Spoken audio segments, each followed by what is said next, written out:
यार ये वसीम अकरम साहब ने बोला था कि पाकिस्तान जो है वो अगर एक भी मैच जीत गया तो बहुत बड़ी बात होगी। ऑस्ट्रेलिया को ऑस्ट्रेलिया में हराना नामुमकिन है। रमीज़ भाई ने और भी पता नहीं क्या क्या बातें बोली थी, लेकिन रिजवान ने बोला था कि भाई या तो विन है या तो लर्न है। तो विन तो पाकिस्तान गया है और बाकी जो वो है वो ऑस्ट्रेलिया में दे दिया। जब मैं 5 साल का था तो पाकिस्तान जो है मतलब अपना पहली ओडीआई सीरीज़ जीता था ऑस्ट्रेलिया में, जब शोएब अख्तर, वसीम अकरम ये सारे थे। उसके बाद कोई ऐसा मुझे मौका ही नहीं मिला कि पाकिस्तान की मैं जीत देख सकूं। ऑस्ट्रेलिया को ऑस्ट्रेलिया में हराना, ऑस्ट्रेलिया को तो हराया हमने होम सीरीज़, लेकिन ऑस्ट्रेलिया को ऑस्ट्रेलिया में हराना, वो भी सीरीज़, वो नहीं देखी थी। 2017 में एक मैच जीते थे हम ओडीआई जिसमें बाबर ने सेंचुरी मारी थी, वो मैच हम जीते थे, लेकिन ऑस्ट्रेलिया को ऑस्ट्रेलिया में हराने की सीरीज़ ही जीते थे। और उस चीज़ को देखने के लिए मुझे 22 साल लग गए।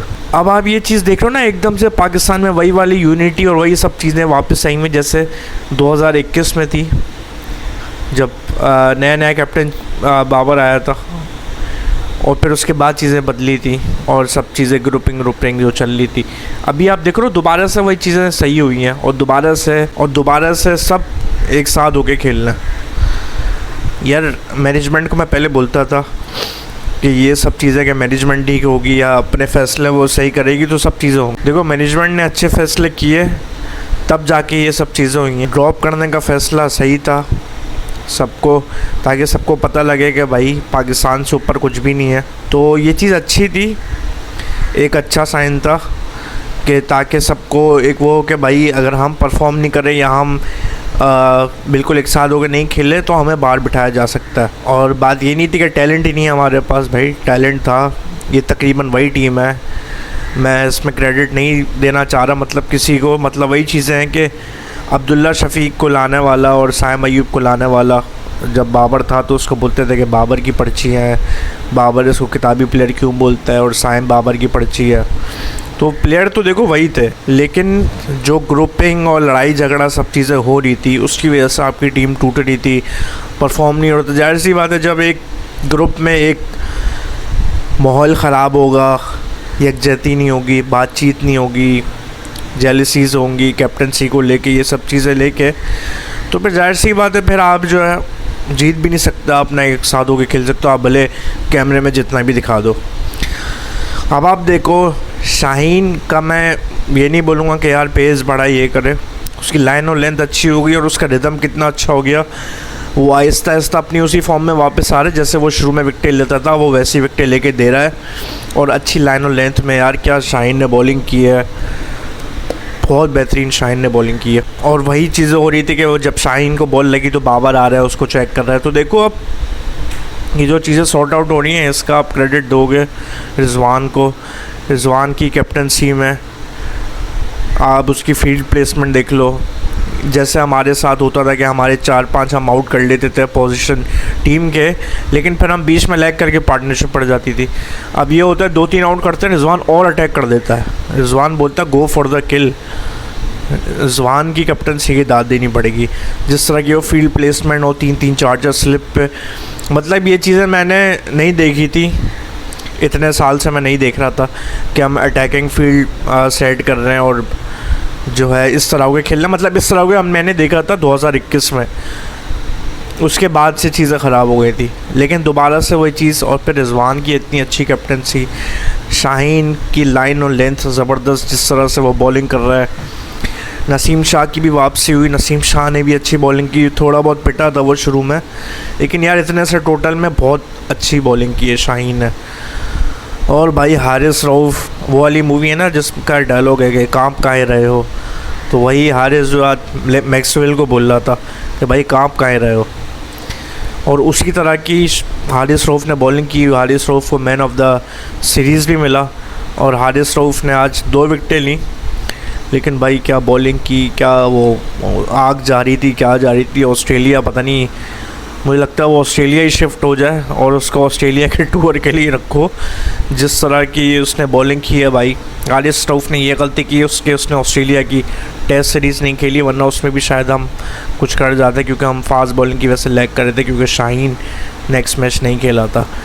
तो देखो ये चीज़ें अच्छी थी, मैनेजमेंट के फ़ैसले और जिस तरह चीज़ें चेंज हुई, और हारिस रऊफ़ का कमबैक और नसीम शाह और भाई मोहम्मद हसनैन को तारीफ़ करनी पड़ेगी।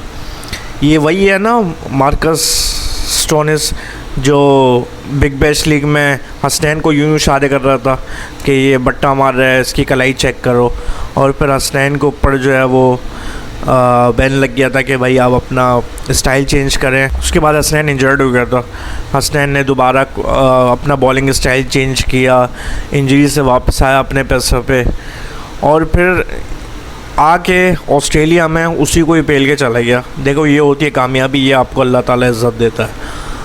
तो यही होता है कि आपको अपने वक्त का इंतज़ार करना पड़ता है कि भाई हमारा वक्त आएगा, अच्छा आएगा। कुछ किस्मत के फ़ैसले होते हैं, कोई ऐसी चीज़ होती है आपको नहीं पता कि अल्लाह ताला कब आपके लिए अच्छा कर देगा। उसके बाद हसनैन का जो अग्रेशन था ना, उसको पता गया था कि भाई मैंने वो गलत हरकत की थी, और उसके बाद उसी को ही आउट किया। ये होती है कामयाबी कि जो दुश्मन कुछ बोले और फिर आप उसको उसी तरह से समझा के फिर चले आओ। तो भाई ऑल क्रेडिट गोज़ टू आज जो भी जीते हैं पाकिस्तान की बॉलिंग, फील्डिंग। शुक्र है आज कोई शायद कैच नहीं छूटा, क्योंकि मैं शुरू में मैच देख रहा था, मैं नींद में था तो मैं बीच में सो गया था, तो मैं पूरा मैच नहीं देख पाया था, लेकिन मैंने हाइलाइट्स देख ली थी पाकिस्तान की बॉलिंग की। पाकिस्तान की बैटिंग तो मैंने पूरी देखी है। पर यार कसम से ऑस्ट्रेलिया को 140 पर आउट करना, भाई पर्थ में पता नहीं कोई ख्वाब देख रहे थे हम, क्या हो रहा था कि सब कुछ मतलब चीज़ें सही हो रही हैं, क्योंकि हम इतने साल से जो ना फिनिश नहीं कर पा रहे थे। 2021 में आप देख लें फिनिश नहीं कर पाए, 2022 में फिनिश नहीं कर पाए, फिर एशिया कप में हम चीज़ें फिनिश नहीं कर पा रहे थे, हम लैग कर रहे थे वहाँ पे। वो चीज़ें रिजवान इतने अरसे से देख रहा था, बाबर की कैप्टनसी में भी, फिर उसने शान की कैप्टनसी में भी खेला, तो वो चीज़ें देख रहा था कि कैसे चीज़ें सही हो सकती हैं, कौन कौन से फ़ैसले गलत थे, कौन कौन सी चीज़ें क्या थी। तो अब वही चीज़ें निखर के आई हैं, क्योंकि मैंने वही बोला कि टीम में इतनी ज़्यादा चेंजेस नहीं है, टीम में 2-3 प्लेयर ही चेंज हैं। कामरान गुलाम ऐड हुआ हुआ है और बाकी वही टीम है, और हसनैन ऐड हुआ। तो आपके फ़ैसले और आपकी मैनेजमेंट के फ़ैसले, इन चीज़ों से चीज़ें सही हुई हैं। टीम तो तकरीबन वही थी, और शुक्र है कि साइम ने और अब्दुल्ला ने अच्छी पार्टनरशिप लगाई और ओपनिंग जो स्टैंड था वो अच्छा दिया, वरना पाकिस्तान साइम को ड्रॉप करने जा रहा था, और साइम की जगह वही इमाम की को लेकर आ रहे थे, जो एक बहुत ही डिफेंसिव प्लेयर है। शुक्र है वो नहीं हुआ। अब इनको भी डर होगा कि भाई जब इतने बड़े प्लेयर्स को बिठा सकते हैं तो भाई हमें भी बिठा सकते हैं। तो एक ये अच्छा फ़ैसला था, मोहसिन नकवी का क्रेडिट देना चाहिए, या जिसका भी फ़ैसला था। लेकिन भाई जिस तरह साइम ने सेकंड ओडीआई में खेला था, मैंने उसकी वीडियो नहीं बनाई थी, जिस तरह फ्लिक शॉट स्टार को पहले रहा, पता नहीं क्या कर रहा है, वो बिल्कुल ही अलग लेवल की थी। एक फ़खर को मैं इस तरह से खेलते हुए देखता हूँ, एक शर्जील खान था जो ऐसे खेलता है, अब वो बेचारा टीम में नहीं आ पा रहा, और एक फ़खर तो चलो उसमें जान है, वो आगे बढ़ के मार देता है, लेकिन टाइमिंग्स और फ्लिक, ये क्रेडिट देना चाहेगा साइम अयूब को। शुक्र है उसको बैक किया, शुक्र है वो पेशावर ज़ल्मी में सेलेक्ट हुआ था, तो बाबर ने उसको ओपनिंग करवाई, फिर बाबर ने उससे बॉलिंग भी करवाई ताकि लोगों को पता लगे कि भाई वो बॉलर भी है। तो इस चीज़ में बाबर का भी बहुत बड़ा हाथ है कि वो उसको बैक करता गया और फिर बॉलिंग भी करवाई, फिर लोगों ने उसको देखा, तो अब जाके वो निखर के आ रहे हैं, और उसकी परफॉर्मेंस ही है कि वो निखर के आया। मैं इसमें क्रेडिट नहीं दे रहा बाबर को, लेकिन ये एक अच्छी चीज़ है कि यंगस्टर्स को पाकिस्तान ने बैक किया और अब वो परफॉर्म कर रहा है। अब्दुल्ला शफीक भी ड्रॉप होने वाला था, शुक्र है अब्दुल्ला शफीक ने परफॉर्म किया, वही है जिसको किताबी प्लेयर बोला गया था और फिर लोगों ने मजाक उड़ाया था। तो खैर नेगेटिव बातें नहीं करेंगे। खैर दूसरे मैच में यार देखो बाबर ने छक्का मार के ख़त्म किया था ना, तो मैं ये नहीं बोल रहा था कि भाई बाबर की वजह से मैच जीते हैं या जो भी हुआ है। मुझे बस एक चीज़ मैं मिस कर रहा था कि यार आखिरी रन बाबर से पड़े, थोड़ा अच्छा लगेगा, क्योंकि ये चीज़ हम बहुत टाइम से मिस कर रहे थे। इसका ये मतलब नहीं है कि हम साइम को डिग्रेड कर रहे हैं, किसी को डिग्रेड कर रहे हैं कि उनकी परफॉर्म, तो एक बस वो चीज़ थी, वो चीज़ अच्छी लगी थी। जैसे वो होता है ना कि आपने पूरा केक बना दिया और केक के ऊपर बस एक चेरी रखनी है, तो वो छक्का जो मारा था वो बस एक चेरी थी, वो वाली चीज़ थी। और आज भी ये हुआ कि 55 रन जो है वो 55 रन्स रहते थे पाकिस्तान को जीतने के लिए, और जो है साइम और अब्दुल्ला आउट हो गए थे। लेकिन फिर ये है कि बाबर और रिजवान ने अपने अंदाज में मैच ख़त्म किया, और फिर आखिरी शॉट भी बाबर ने मारा, जो कि मुझे बहुत अच्छा लगा। मैं ये नहीं बोलूँगा कि बाबर की वजह से हम मैच जीते हैं, मैं ये बोलूँगा वही वाली बात कि भाई केक के ऊपर बस एक चेरी रख दी और वो फिनिशिंग टच आ गया। तो वो है कि आज बाबर ने कंफर्टेबल लग रहा है भाई, अल्लाह का शुक्र है। इस सीरीज़ में 28 रन मारे नॉट आउट, रिजवान के 30 रन नॉट आउट, और बाबर ने 4 चौकों की मदद से 28 रन मारे और मैच फिनिश किया, अल्लाह का शुक्र है।